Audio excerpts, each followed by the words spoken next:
Today marks day 10 of working on my business, and I have a lot of great updates for you guys today. Some of the topics we're going to go over in these updates are how I feel really ahead, but then also, ironically, behind. I asked somebody close to me to be a guinea pig so I could create a flowchart for something that she's going on through her life, just how she wants to improve. And that was so valuable because that goes along the lines of knowing your customer.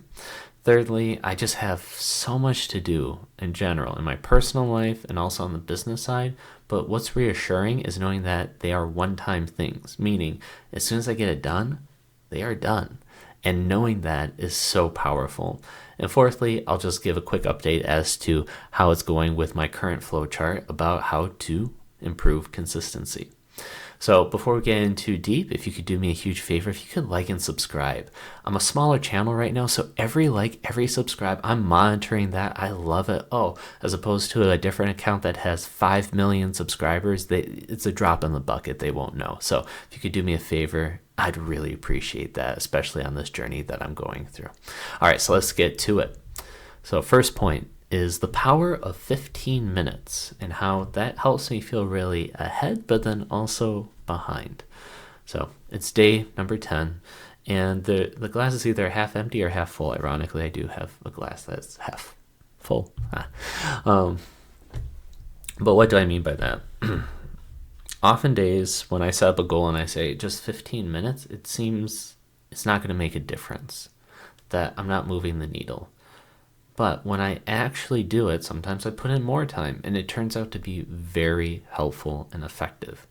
Because it's similar to like running on a treadmill. If you stop for 10 minutes at a time, I don't care how fast you try to run, like you're not going to probably be at the same pace as if you just slowly walked or you kept up a consistent pace. And the same thing applies here, but it's also developing the habit. So by even, for example, last night, didn't feel like doing it, but I did. I'm putting time into the bank, I would say, or I'm progressing consistently, and that is huge. So I feel like I'm getting very ahead, but at the same time, I just know how much stuff I need to do where I want to go, so I also feel behind. So you get the point. Therefore, I'm looking at it from the positive side. I'm very proud, continuing on the streak, and I will continue on the streak. And I'm seeing the progress and focused on that. Number 2 is I asked somebody close to me to be a guinea pig because I said, I want to try out this flowchart process. And these flowcharts that I'm creating is to help improve people's lives. They could be struggling or just come across something that they know that they should be doing, such as being more consistent at the gym. And as a result, I say, okay, let's go through it.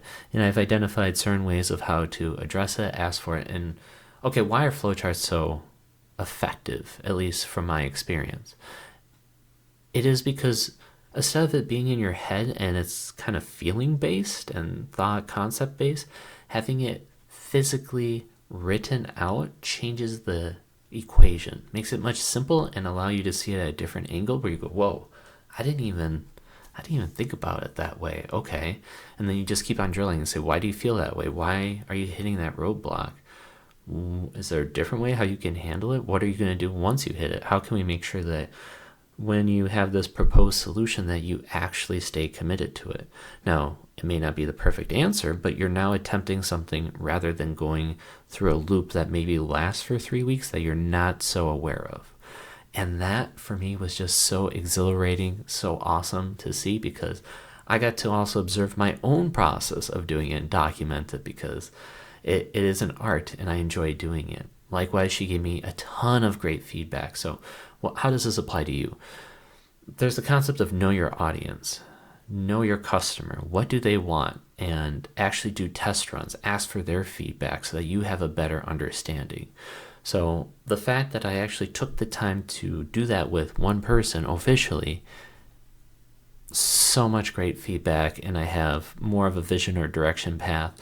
What is a good idea? What is something I can work on, etc. So if you're in that type of situation, Highly recommend it. I have different ideas as to how I'm going to test this out with other people as well. It doesn't even matter if it's like a paid service or not. It's just the fact that I am doing it, getting the reps in, getting the feedback, looking, is it helpful? Is it, because you can have a great idea, but when you actually go out and apply it, people may say, I'm not interested. I don't see the value.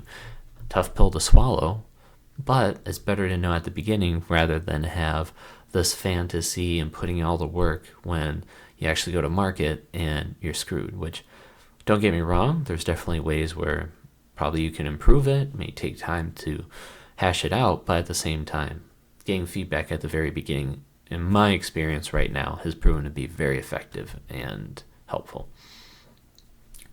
And then thirdly is there's a ton of stuff for me to do, and that can get very overwhelming, but it's reassuring knowing that they are one-time things. So when you establish the company, when you design the logo, all these things can feel very overwhelming because you're like, oh my gosh, so many options. And then once I pick it, I should most likely stick with it because changing it is just going to be a pain, not great. But once you get that done, it's done. You can then focus on progressing on to the next thing. And there are different areas where you just don't know how long it will take, how many repetitions, if you'll even be successful. But in this journey, in this path, there are certain things on the checklist that it feels great to know once I get this done, it is done. And that applies not only to the business side, but the personal aspect side. So in my life, I'm juggling a bunch of different things. Some of it is reoccurring things, tasks like, okay, you got to go grocery shopping, right? That's going to keep on popping up on the list. But there are other things that, like let's say for a certification course, once I get that done, that thing is done. And then I have more available time to focus on the business. So those are already 3 main points. I'm going to give my last quick update. But before I get into that, if you're still here with me, please like and subscribe because it's going to help me out so much. So thank you. All right. So for the 4th point is I've been recording all of my flowcharts that I've been doing. Now, am I going to do that for every single one? No. But the fact that I actually have it where I show, hey, I've been doing this. I can do time-lapse videos. I can show people like, oh, maybe a counter as to how much time I put in and like fast forward. And it's like, it gives me so much ability to play with, especially for it being my first flowchart. At the same time, I'm telling myself, and it's a helpful message for you guys out there as well, that's very easy to get sucked into all the details and wanting to make it perfect. And that's what I'm experiencing is there's so many details. I'm trying to make it perfect, trying to get it all out when in reality, I just need a win. I probably just need to get something that's good, push it out, and just realize I can always come back and fix it, tweak it, and improve it later. In fact, I most likely will, because throughout this process, I'm going to learn, I'm going to grow, I'm going to get better. So it makes sense that my skill level will be higher. So then in the future, I can come back, revise it, and it'll be amazing. Similar to an artist or a painter, they'll start off at the beginning, they try to make it perfect, the best, and it's like, well, 5-10 years.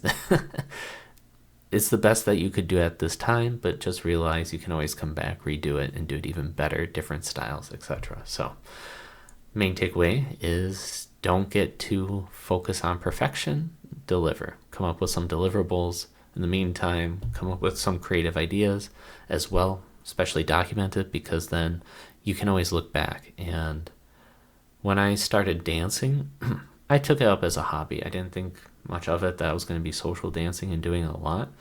But now looking back, I wish that I would have taken more videos, which I did, but in different ways, going out to certain socials versus class, you get the idea. But having that, showing the full step at the beginner, just makes it so much cooler for when I progress and be like, this is my before and after versus just this is my after and a little bit more after. You get what I'm saying? So do yourself a favor and do that. So with that being said, it's late at night. Had a lot of stuff to do, grinded it out. It's 1:30 a.m. I'm going to put in that 15 minutes into that document, to the flowchart document. Get that check mark, because I could be thinking, oh, it's too much or too little of 15 minutes. I should be doing way more. But in this case, I already did the 2 hours doing the guinea pig experiment with the flowchart. with somebody else getting feedback. So now this 15 minutes just for the flowchart in and of itself, it's the perfect amount, and I don't feel guilty, and this is where it saves me. So it's not always how much can I do on a Tuesday where I put in 4 hours. It's making sure that I always hit that minimum. So I am called Marking the Way. I'm marking the way on the flowcharts and also my business journey. So like and subscribe. Today is day 10. I'll see you tomorrow on day 11. Bye.